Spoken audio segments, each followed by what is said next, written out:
Wow. Un homme incrédule Un autre drone. filme un drone iranien qui s'abat à Abu Dhabi. Oh my God.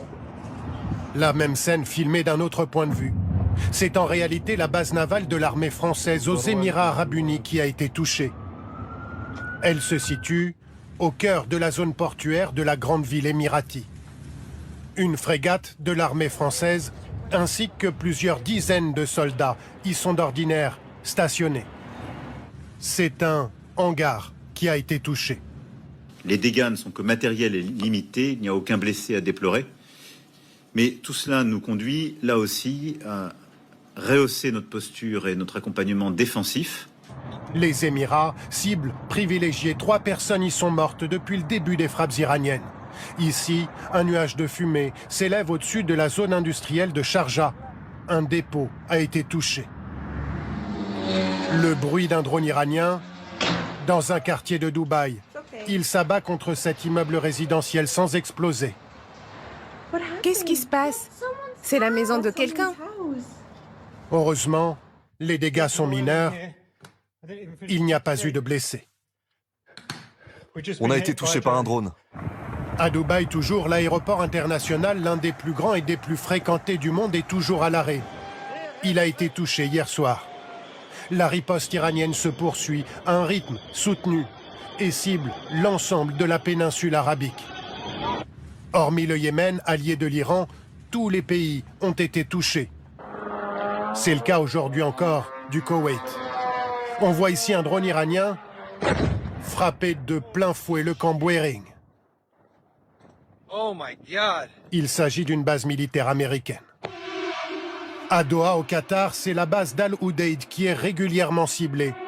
Elle abrite le commandement des forces américaines dans la région. Face à cette situation, à cette escalade en France, un conseil de sécurité et de défense se tient au Palais d'Élysée. Toutes les bases américaines de la région ont été frappées par l'Iran. Des ports touchés, des infrastructures pétrolières attaquées, des soldats américains éliminés, radars américains détruits, un navire frappé, la logistique américaine s'effondre, l'Iran a bombardé une base sous le sol européen à Chypre avec des drones. La Chine et la Russie ont fourni aux Iraniens suffisamment de renseignements pour frapper efficacement. Les Américains ne sont même pas capables d'évacuer leur base, tandis que les munitions ne suffiront probablement que pour 4 jours si l'Iran reprend son rythme d'attaque initial. Les Tomahawks disponibles dans la région seraient entre 300 et 500. Après des centaines déjà tirées en 3 jours, il ne resterait peut-être plus que 90 sans compter la pénurie d'intercepteurs. L'Iran conserve une marine de plus de 30 navires et des centaines de vedettes rapides armées de missiles pour couler tous les porte-avions américains. L'Iran n'a même pas encore utilisé tout son arsenal. L'Iran détient tous les atouts, je dis bien tout, pour gagner une guerre longue.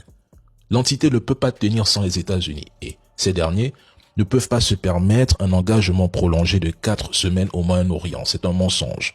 Trump clame qu'il a tout détruit en Iran. Demandez-lui pourquoi il ne déploie pas des troupes au sol si tout était vraiment détruit. Ils ont finalement compris que la mort de Khamenei n'a eu aucun effet décisif sur l'issue du conflit. Au contraire, cela a renforcé la détermination de Téhéran à poursuivre la lutte. Que vous l'acceptiez ou non, c'est un échec total pour Trump et son administration. Tout avait été planifié pour une guerre éclair. Aujourd'hui, c'est le chaos. Et je réitère, les États-Unis ne peuvent pas battre l'Iran dans une guerre longue. Cela fait 40 ans que l'Iran se prépare. 40 ans que l'Iran vous attend dans cette guerre de missiles. Si Trump s'engage en Iran, mais la Chine aura les mains libres pour prendre Taïwan et personne ne l'arrêtera.